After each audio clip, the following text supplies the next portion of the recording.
오늘 우리에게 주시는 말씀입니다. 로마서 8장 6절에서 11절입니다. 로마서 8장 6절에서 11절입니다. 받들어 봉독하겠습니다. 육신의 생각은 사망이요 영의 생각은 생명과 평안이니라. 육신의 생각은 하나님과 원수가 되나니 이는 하나님의 법에 굴복하지 아니할 뿐 아니라 할 수도 없습니다. 육신에 있는 자들은 하나님을 기쁘시게 할 수 없느니라. 만일 너희 속에 하나님의 영이 거하시면 너희가 육신에 있지 아니하고 영에 있나니 누구든지 그리스도의 영이 없으면 그리스도의 사랑이 아니라. 또 그리스도께서 너희 안에 계시면 몸은 죄로 말미암아 죽은 것이나 영은 무로 말미암아 살아있는 것이니라. 예수를 죽은 자 가운데서 살리신 이의 영이 너희 안에 거하시면 그리스도 예수를 죽은 자 가운데서 살리신 이가 너희 안에 거하시는 그의 영으로 말미암아 너희 죽은 몸도 살리시리라. 아멘. 화산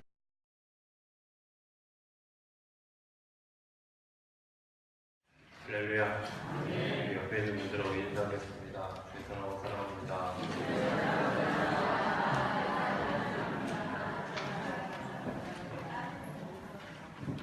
한 번 더 인사하는데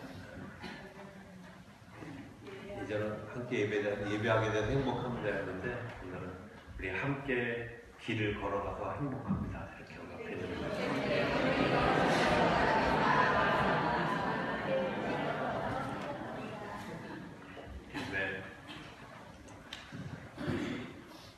어느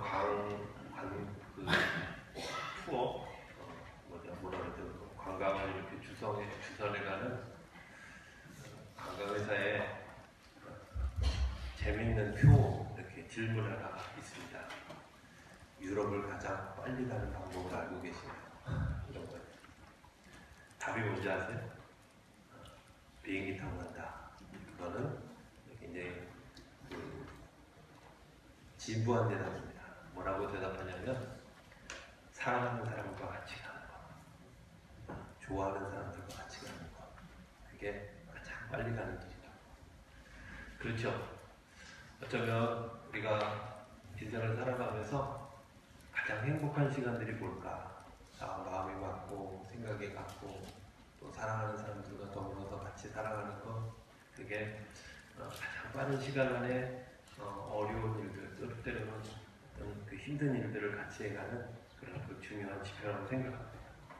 제가 이런 질문을 만들어봤습니다. 하늘나라의 여정을 가는 가장 빠른 길은 뭘까? 일찍 죽는 거다 이렇게 얘기하면 곤란합니다. 하늘나라의 여정에 가는 가장 빠른 길은 뭐냐? 주님과 함께 가는 겁니다.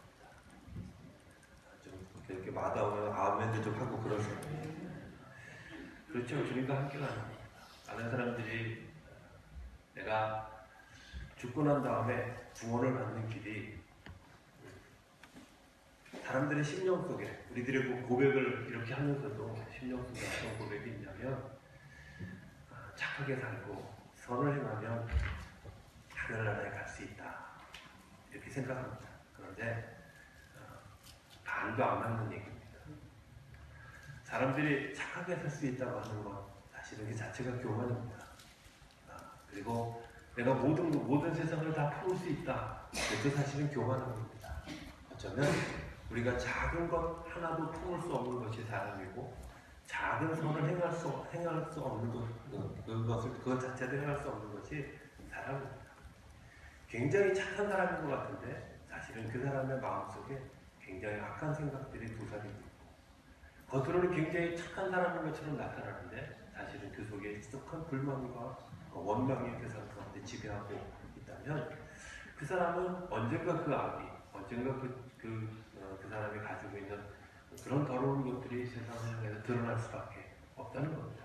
그런데 하나님이 우리 안에 들어오시면 하나님이 우리 삶 가운데 오시면 하나님이 우리의 삶을 인도해 가실 때 비로소 우리가 악한 자이지만 내가 병든 사람이지만 내가 정말 하나님 앞에서 죄인이지만 우리가 의로운 삶을 살아갈 수 있다고 하는 겁니다. 많은 사람들이 이제 우리 기독교에서 하는 그런 질문 가운데 하나가 당신이 예수 믿고 구원받은 것을 확실히 확신합니까? 이렇게 물어보는 질문에 대해서 예, 제가 그렇습니다. 그런데 솔직하게 저는 이렇게 질문해 봤습니다. 정말 태어나기 전부터 교회를 다니기 시작해서 지금까지 한 번도 교회 밖을 벗어나 본 적이 없었는데 저에게도 그런 질문을 누가 한다고 하면 배운 대로 그렇게 얘기하겠죠. 예, 제가 예수 그리스도 그분을 믿습니다. 그리고 구원받은 것을 확신합니다. 이렇게 얘기할 겁니다. 그런데 전 굉장히 오랜 동안 제 마음속에 거기에 대한 확신이 없었습니다. 배운 거는 어렸을 때부터 다 배워서 제 입으로는 앵무새처럼 그렇게 이야기하는데 사실은 내 마음속에 그 예수라는 분이 도대체 누굴까? 그리고 그분이 동정녀에서 태어났다고 하는데 그게 사실일까? 하는 것들이 믿어지지 않았어요. 그런데 어느 순간 그 사실이 믿어지기 시작했고 그 사실이 입술의 고백이 아니라 마음의 고백이 되기 시작했고 그리고 그 인도하심을 따라서 살아가기를 시작하게 되어졌다. 그럼 그 시작 시간이 도대체 언제쯤일까? 정확히 구분해서 알 수는 없지만 내가 내 입으로, 내 삶으로, 그리고 내 생각으로 주님을 고백하게 된 데에 그 이면에 어떤 사건이 있었을까? 이렇게 생각해보면 성령께서 내 마음에 오셔서 나로 하여금 믿어지게 하셨다. 나로 하여금 고백하게 하셨다. 나로 하여금 그 삶을 살아가게 하셨다. 흔히 로마서 8장을 소망장이라고 이야기합니다. 사랑장, 믿음장 아시죠? 네, 믿음장은 지난주에 우리가 설교했던 히브리서 11장, 사랑장은 다음 주에 설교할 본문 고린도전서 13장을 사랑장이라고 얘기하는데 소망장은 이렇게 잘 나타나지 알려지지 않아요. 로마서 8장은 소망장이라고 이야기합니다. 그런데 여기 왜 소망이 있을까? 8장 1절은 이렇게 시작합니다. 뭐라고 시작하냐면 그러므로 이제 그리스도 예수 안에 있는 자에게는 결코 정죄함이 없다. 그러므로 이제 그리스도 안에 있는 자에게는 바꿔 얘기하면 그리스도 안에 있는 자라는 것이 무엇일까? 성령께서 그 안에 들어가셔서 그 삶을 인도해가는 하나님과 내가 이제 만났고 그 만남이 시작되어진 사람에게는 정죄함이 없다. 여러분 한번 생각해 보십시오. 내가 죄인이잖아요. 그런데 그 죄인이 내가 예수 그리스도를 만났다고 해서 내가 죄인이 안 된다. 어떻게 생각하면 굉장히 허무맹랑한 이야기 같은데 주님께서 이렇게 이야기하시는 겁니다. 내가 내 십자가에서 흘린 보혈로 너희를 보증하는데 내가 기필코 너희를 의인으로 인도해 갈 것이다. 내가 보증 쓸 것이다. 내가 너의 삶을 책임질 것이다. 내가 너와 함께 한다. 내가 내 세상 끝날까지 너와 함께 할 것이고 너와 걸어갈 것이고 그리고 너의 삶을 지켜줄 것이고 내가 그리스도의 의로 세워질 것이다 하고 약속하시는 거예요. 처음 만났는데 그분이 나를 인정해 주시고 나를 만나 주시고 나는 처음 만났지만 그분은 사실 나를 오랫동안 지켜보셨고 아니 내가 태어나기 전부터 알고 계셨고 나의 삶을 다 아시는 그분께서 그리고 내 생각을 다 아시는 그분께서 우리에게 이렇게 약속해 주세요. 너희가 그리스도 안에 있으면 이제 더 이상 정죄가 없다는 거야. 그리고 이제 네가 새로운 사람이 되었다고 선포하시는 거야. 오늘 우리에게 가장 커다란 하나님의 은혜가 무엇일까? 그것은 내가 죄인으로 살아가고 죄인된 생각을 하고 죄인된 삶을 살아가면서 불구하고 하나님은 오늘 우리를 꼭 집으셔서 내가 너를 지명해서 불렀고 내가 너를 사랑하고 내가 너를 만났기 때문에 내가 이제 내 말을 너에게 들려주고 내 생명을 너에게 전해주고 내 안에 있는 그 거룩한 영이 너를 세워서 이제 복된 사람이 되게 하시겠다는 약속과 더불어 선포를 우리에게 해주신다고. 저는 이 선포가 저와 여러분들의 삶에 굉장히 중요한 그라운드 삶의 전기가 되어질 수 있게 되기를 주님을 축복합니다. 이미 우리가 그렇게 고백했잖아요. 그죠? 주님 제가 주님의 자녀입니다. 내가 그리스도의 자녀입니다. 고백했다면 이제 하나님 여러분들이 하나님과 더불어 살아가는 예수님과 더불어 가는 그런 삶을 시작하게 되어진 줄로 믿습니다. 그러면 우리가 이제 이런 생각을 해봐야 돼요. 어디까지일까? 하나님이 나를 인도해 가시는 삶의 여정이 어디까지일까? 제가 아까 어디서부터 시작했는지를 얘기했습니다. 이미 하나님이 나를 아시는데 어디서부터? 내가 태어나기 전 모태로부터. 성경이 이야기하는 모태로부터 라는 말은 난자와 정자가 수정이 되어지는 그때부터, 아니면 그 난자와 정자가 생성되어지는 그때부터, 저는 잘 모르지만 성경이 표현하는 모태로부터, 내가 태어나기 이전부터 내가 알고 있어요. 그런데 성경을 이야기하는 그냥 모태로 그냥 그대로 이해한다고 할지라도 이 모태 속에 굉장히 중요한 의미가 있다고 여겨집니다. 제가 사석에서 혹은 가끔 이런 이야기를 합니다. 또 제가 전도하면서 늘 했던 이야기들 가운데 하나입니다. 많은 분들이 이렇게 질문합니다. 하늘나라를 보았습니까? 하늘나라를 본 적이 없습니다. 아니 본 적이 있다 할지라도 그분들에게 제가 하늘나라를 소개한다고 해도 그분들이 이해할 수 없습니다. 왜냐하면 제가 보편적으로 이해할 수 있는 하나님 나라를 설명할 수 있는 방법은 이런 거라고 생각합니다. 우리가 삶을 살아가면서 내가 생각하지 못했던 아주 독특한 경험들을 하게 됩니다. 때로는 아무도 없는 곳에서 나를 불러주시는 하나님의 음성을 들을 때도 있고요. 때로는 내가 정말 위험한 지경에 있을 때 그 위험한 지경 가운데서 나를 따뜻하게 보호해 주시는 그런 하나님의 은혜를 경험하게 될 때도 있습니다. 이천성 목사님의 그 삶을 고백한 그 자서전에 보면, 당신이 예수라고 하는 그분을 전혀 알지 못할 때 그가 했던 경험 몇 가지를 그 자서전 속에 기록합니다. 그 중에 하나가 이런 겁니다. 그분이 다리를 잃는 아주 결정적인 계기가 되었던 그런 그 전투, 고지 전투에 참여하게 됐는데, 이 고지 전투에서 그 아군이 막 대패를 하고, 그리고 자기가 완전히 이제 총을 맞은 그런 그 상황에서 나무 밑에 이렇게 버려져 있었다. 그런데 자기의 느낌에 그 나무에 허연 안개 같은, 그리고 정말 구름 같은 것들이 덮여져서 나를 따뜻하게 하고, 그리고 그 중공군들이 그 주위를 막 돌고, 불과 몇 센치, 몇 메터 앞에서 중공군들이 웃으면서 떠들고 하는 그 모든 얘기가 자기에게 다 들리는데 그들이 거기에 누워있는 자신을 발견하지 못했다. 신비한 경험이죠. 우리가 잘 알지 못합니다. 그 사람만의 경험이 아니라 어쩌면 우리들의 삶에도 우리가 잘 생각해보면 그런 경험들이 있지 않았습니까? 내가 정말 밤새도록 아파서 견딜 수 없을 때 뭔가 누군가가 나를 따뜻하게 안아주어서 그 밤을 견디게 했던 하나님의 은혜가 여러분들 가운데 후벼에 있었다면 그런 것들도 하나님의 이야기가 될 거라고 생각이 되죠. 그런데 이런 사건이 그냥 우연히 이루어진 것이 아니라 누군가가 그 일을 하셨다고 하는 사실을 인정하게 하는 것, 그게 믿음의 고백이라고 생각합니다. 우리가 뱃속에 있을 때 여러분 우리가 잘 아시잖아요. 요즘 젊은 사람들은 그렇게 많이 해요, 그죠?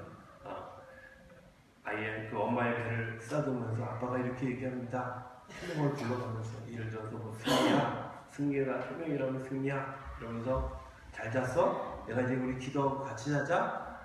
이렇게 기도하고 또 찬송을 들려주고, 그리고 음악을 틀어주고, 그리고 그에게 뭔가 새로운 것들을 자꾸 했을 때 그 아이들이 태어나고 난 다음에 그들이 느끼지 못했을지 모르지만 이 세상을 살아가는 동안에 그때 그 10달 동안에 그런 그 사랑, 기도, 그리고 쓰다듬어 만짐, 이런 것들을 그들이 경험했던 것을 또 다른 삶의 자리에서 그들이 느끼고 있었다고 하는 사실을 알게 되죠.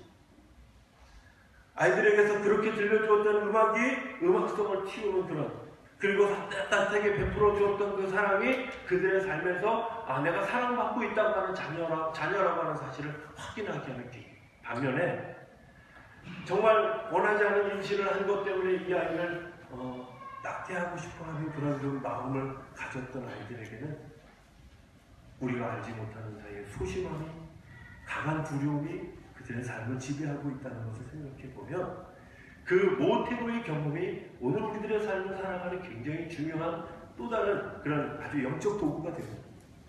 오늘 우리가 삶을 살아가는 이 영적 도구가 살아가는 삶의 자리, 그 속에도 우리 아까 이야기했던 것처럼 정말 따뜻하게 품어주시는 하나님의 은혜, 그리고 때로 나의 이름을 불러주시는 그런 그 은혜, 이런 것들이 우리 속에 나도 모르는 상황 가운데 있을지 모르지만 내가 죽음이라고 하는 자궁을 통해서 또 다른 세상을 만날 때, 또 다른 세상을 살아갈 때 하나님께서 주시는 굉장히 강력한 힘이 있다고 하는 사실을 우리가 기억해야 한다. 사람들이 얘기합니다. 죽음은 끝입니다. 그렇습니까? 죽음은 끝이라면 어쩌면 우리가 엄마의 뱃속에서 살았던 그 10달 동안의 삶에서 이제 내가 여기서 벗어나면 죽는다고, 끝난다고, 이 탯줄로부터 끊어지면 나는 더 이상 살아갈 존재가 아니라고 하는 사실을 어쩌면 우리 뱃속에서 느끼고 있었을지 모릅니다. 그런데 그 뱃속의 탯줄을 끊어지고 나니까 새로운 삶이 생겼습니다. 또 다른 새로운 삶을 하나님이 이끌어 가시리라고 믿습니다. 그리고 그것을 우리에게 매일매일 보여주시는 것이 영적인 경험이라고 여겨집니다. 우리가 영에 대해서 눈을 떠야 되는 이유가 여기에 있습니다. 우리는 알지 못하는 사이에 이미 하나님 나라로 돌아갈 것에 대한 고백을 하고 있습니다. 우리가 이렇게 얘기하잖아요. 어떤 분이 돌아가셨습니다. 어디로 돌아갔다는 거예요? 그렇죠? 돌아갔다고 하는 그 단어 한마디에도 사실은 우리 속에 그런 그 귀소 본능이 숨어져 있다는 겁니다. 사람이 죽었습니다. 끝났습니다. 이렇게 이야기하지 않는다는 거예요. 오늘 우리에게 그런 그 은혜를 베푸시기 위해서 하나님은 우리에게 먼저 무엇을 하기 원하실까? 주님이 나에게 다가오셔서 나를 만나주시는 작업에서부터 하나님의 일을 시작하신다고 하는 겁니다. 소망은 내가 만드는 것이 아니라 그분이 내 속에 들어오셔서 나로 하여금 나도 모르게 생겨나게 하는 것이 소망입니다. 그런데 그 소망을 우리가 받아들이지 못하는 이유가 뭘까? 그것은 우리가 가지고 있는 두 가지 마음이죠. 출애굽기 6장에 보면 이런 이야기가 나옵니다. 모세가 가서 바로에게 그리고 이스라엘 백성들에게 너희가 이제 이곳을 탈출해서 하나님을 예배하는 곳으로 광야로 나가게 하라 하는 이야기를 하니까 이 바로가 화가 나서 이 이스라엘 백성들을 더 고욕 속으로 밀어넣고 그리고 더 아프게 합니다. 이 아프게 하는 사건이 일어나고 난 다음에 이제 그 이스라엘 백성들을 만나는 그런 과정에서 모세에게 이들이 뭐라고 얘기하냐면 당신 때문에 우리가 더 어렵게 되어졌다. 그리고 성경에는 뭐라고 표현되어 있냐면 두 가지 때문에 하나님의 언약의 말씀을 들을 수 없음을 표현하고 있습니다. 하나는 마음의 상함과 고욕으로 인한 그런 그 노동의 힘듦 때문에 하나님의 말씀을 들을 수 없다. 오늘 현대인들도 마찬가지라고 생각합니다. 하나님의 영적인 음성을 우리에게 들려주는데 우리가 그 영적인 음성을 듣지 못하는 이유가 뭘까? 영적인 음성을 우리가 듣지 못하게 하는 이유가 뭘까? 그것은 바로 그겁니다. 마음의 상함과 우리의 삶의 노력으로 인해서 우리가 지쳐버려서 하나님의 음성을 들을 수 있습니다. 어떻게 생각하면 그 말이 굉장히 부정적으로 들려집니다. 여러분들, 예수님이 이 땅에 오셔서 하신 일이 무엇입니까? 마음이 상한 자들을 고치시고, 그렇죠? 마음이 상한 자를 고치시기로 했는데 마음이 상한 것 때문에 하나님의 음성을 들을 수가 없습니다. 1970년대 한국교회에 굉장히 부흥이 일어났습니다. 그 놀라운 부흥이 일어날 때 그때에도 마음의 부흥이 우리에게 마음의 상함이 없었을까? 아니에요. 사실은 지금보다 더 큰 마음의 상함들이 한국 사회 현실 속에 있었습니다. 그때는 몰랐지만 돌이켜 생각해 보니까 독재 정권 가운데 있었습니다. 말 못하는 아픔도 있었습니다. 정말 우리가 생각할 수 없는 그런 그 심한 고통들이 그곳에 있었습니다. 거기다 가난의 아픔이 있었습니다. 그 가난 때문에 가족들이 헤어지는 그런 아픔이 있었고 이런 고통들이 있었는데도 불구하고 그때의 마음의 상함은 하나님을 만나는 계기가 되었는데 지금의 마음의 상함은 오늘 우리가 하나님의 언약을 잃어버리는 어리석음이 되어졌다고 하죠. 그때에도 한국교회를 비판하는 사람들이 있었습니다. 교회를 이야기하면서 교회는 시끄러운 곳이야. 예? 그러면 뭐 아니 하나님이 귀가 먹었어. 왜 그렇게 소리를 질러대면서 기도를 해? 이러고 세상을 교회를 비판했습니다. 여전히 1970년대, 80년대도 교회 다니면 다 그 연애하고 예배당이 아니라 연애당이라고 하고 어떤 사람들은 좀 심하게 얘기하면 에덴당이라고 얘기하고 이렇게 얘기하는 시대에 있었어요. 여러분들 교회에 대해서 비판적인 시각이 없었던 시대가 아니었다는 거예요. 그런데 그럼에도 불구하고 많은 사람들이 그곳에서 하나님을 만났고 그곳에서 하나님을 만나는 것 때문에 새로운 삶을 살게 되어졌다고 하는 겁니다. 오늘도 우리 시대에 교회가 사람들의 마음을 상하게 하는 일들을 하고 있어요. 그런데 중요한 것은 뭐냐면 그때는 하나님의 언약의 음성을 듣게 했지만 지금 우리가 하나님의 언약의 음성을 듣지 못하는 사람들이 되어졌다. 수많은 이야기들이 들려집니다. 수많은 설교들이 전파되어집니다. 그런데도 불구하고 많은 사람들이 그것에 대해서 듣지 않아요. 저는 이따금씩 극동방송을 들으면서 이런 생각을 합니다. 극동방송에 북한에서 혹은 중국에서 정말 그 아주 새벽 맑은 시간에만 극동방송을 들을 수밖에 없는 그 사람들이 하나님을 복음을 받아들이고 그리고 그 복음을 받아들이는 것 때문에 탈북하고 한국에 와서 그들의 신앙을 간증하는 그런 그 사람들의 모습을 보면서 아니 그들이 그 새벽 4시부터 5시 혹은 6시까지 들은 그 짧은 시간에 들은 그 말씀이 그들의 삶을 변화시켜 그리고 그들의 삶을 바꾸어 놓았는데 24시간 내내 극동방송, 기독교 방송, CTS, CGN TV 그냥 수많은 그런 방송들이 있는 그리고 예배마다 말씀을 듣는 그곳에서 신앙생활하는 우리들이 하나님을 알지 못하고 오히려 하나님의 생각과 반대되는 삶을 살아가면서도 전혀 회개하지 못하는 오늘 우리들의 삶의 모습에 근원에 무슨 차이가 있어요? 하나님의 영이 우리 안에 임하시면 마음의 상함이 갈급함이 되어지는 줄 믿습니다. 하나님의 영이 우리 안에 임하시면 마음의 상함이 주님의 위로로 새롭게 세워지는 줄로 믿습니다. 그런데 하나님의 영이 없이 내 의지와 내 생각과 내 의도가 작용하면 하나님의 음성이 들려지지 않고 내 생각과 내 시야에 내 삶의 상황 잡히고 갇힌 자가 되어지고 만다고 하는 것입니다. 두 번째, 노역이라는 것.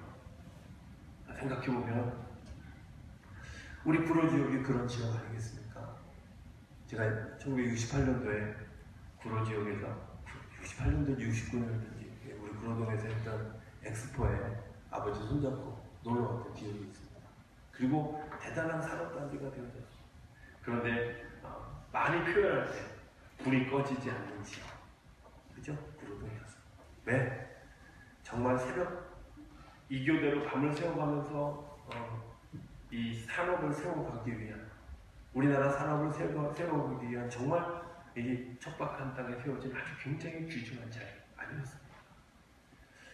그들이 12시간 때로는 한 16시간의 일을 힘들어하지 않았습니다. 오히려 그 속에서 소망을 가지고 살았습니다. 그리고 오늘 이 땅을 이루어갔습니다. 요즘 사람들이 얘기합니다. 토요일날 노는 게 당연한 건 줄 알아요.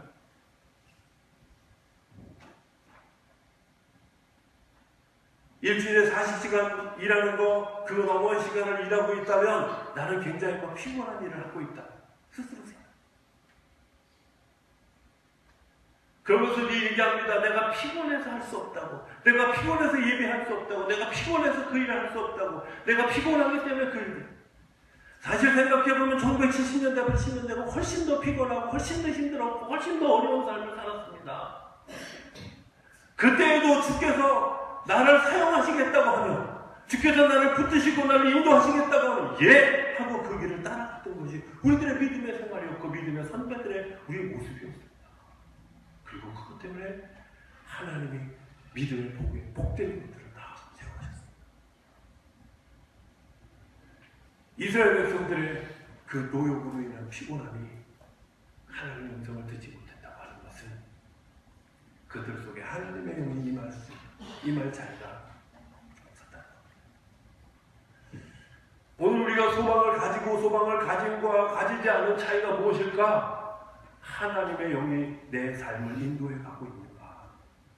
하나님의 영이, 하나님의 성령이 나를 붙들고 가고 있는가? 하는 것을 우리에게 질문하는 것이라고 여겨집니다. 오늘 본문 6절에 보면 이렇게 얘기합니다. 6절에 육신의 생각은 사망이요 영의 생각은 평안입니다. 생명과 평안입니다. 육신의 생각이 뭐겠습니까? 하나님의 영이 없는 내 생각입니다. 똑같은 삶을 경험하면서도 육신의 생각을 살아가는 삶은, 내가 육신대로 살아가는 삶은 사명길을 걸어가고 있다. 그러나 내가 똑같은 상황 가운데 있을지라도 하나님의 음성을 들을 수 있는 사람, 그 마음속에는 하나님의 생명력이 있고 하나님의 평안이 그 가운데 있다. 7절은 더 강하게 이야기합니다. 육신의 생각은 하나님과 원수가 되게 한다고. 이는 하나님의 법에 굴복하지 아니할 뿐 아니라 할 수도 없습니다. 하나님의 세계를 알지 못하기 때문에 하나님이 인도해 가시는 길을 알 수도 볼 수도 없다는 겁니다. 오늘 내가 볼 수 있는 시야가 얼마나 될까? 여러분들, 내가 죽을 때까지 못 보는 게 있어요. 어딘지 아세요? 눈밑이에요. 못 봐요. 가장 가까운 게 있어요. 어떤 분이 설교하면서 이런 얘기 하더라고요. 자기 눈밑도 못 보는 사람이 얼마나 멀리 올 수 있겠나. 그렇죠? 절대 못 보는 데가 있습니다. 자기 머리에 가마 몇 센치 안 떼고 못 봐요. 인간의 시야는 한계가 있습니다. 주님이 예배를 이야기하면서 우리에게 두 가지 굉장히 중요한 거 하나 하는데, 각을 뜬다. 각을 뜬다는 말, 조금 강력한 언어를 사용해서 쓰는 속된 말을 쓰면 쪼갠다. 그렇죠? 뭘 쪼갤 수 있을까? 우리의 시간을 쪼갤 수 있다면 그 사람 하나님을 만날 수 있는 사람입니다. 시간을 쪼개면 뭘 보냐면 내가 일하는 것의 의미가 뭔지를, 내가 나를 일하게 하는 주체가 뭔지를, 그리고 내가 어떤 일을 해야 하는지를 볼 수 있게 하신다. 그것을 알 수 있게 하는 것이 하나님의 영이고, 하나님의 영을 만날 수 있는 자리가 예배의 자리다. 저희가 드리는 예배를 통해서 하나님의 그 영을 경험하고 하나님이 보는 시야로 우리를 바라볼 수 있게 하는, 내가 도대체 일하는 의미가 뭔지, 내가 일하는 것 때문에 어떤 일, 또 하나님이 나에게 어떤 일을 하게 하시, 이런 것들을 볼 수 있게 하신다고 하는 것. 지난 주간에 네이버에 있는 만화 한 편을 제가 잘 안 보는데 제목이 황병정이었어요. 제가 황씨를 되게 좋아하거든요. 황병정. 만화야? 그리고 제가 이렇게 봤어요. 군대에서 일어나는 어떤 신앙의 에피소드 얘기였어요. 황병장은 좀 마음 나쁜 고참이에요. 상병 하나가 있는데 이 친구는 아주 예술을 잘 믿는 친구. 이 친구는 교회 가기 위해서 자기 근무 다른 수임병하고 바꾸기도 하고 뭐 이런 일을 아주 자주 하는 친구. 그날도 근무를 바꿔서 예배에 갔는데, 교회에 가서 예배를 드리면서 다음 주에 우리 구국 기도회가 있다는 사실을 얘기하고, 근데 그 구국 기도회 중에 자기 근무가 있다는 걸 발견하고 와서 그 구국 기도회 때문에 또 다른 그 후임병하고 분노를 하고, 그런데 그 후임병이 갑자기 휴가를 가게 되면서 그 불똥이 황병장에게 떨어지고, 그러니까 황병장이 화가 나서 가서 물어보니까 그 박상병이 근무를 바꿔달라고 해서 바꾸게 되면서 여차저차해서 이렇게 되었다. 근데 그때부터 마음의 상원이 황병장이 아무 말도 하지 않고 3, 4일 기다려요. 상병이 가서 보고를 합니다. 저 구국기도에 다녀오겠습니다. 2박 3일에 그 구국기도를 가려고 신고하러 왔는데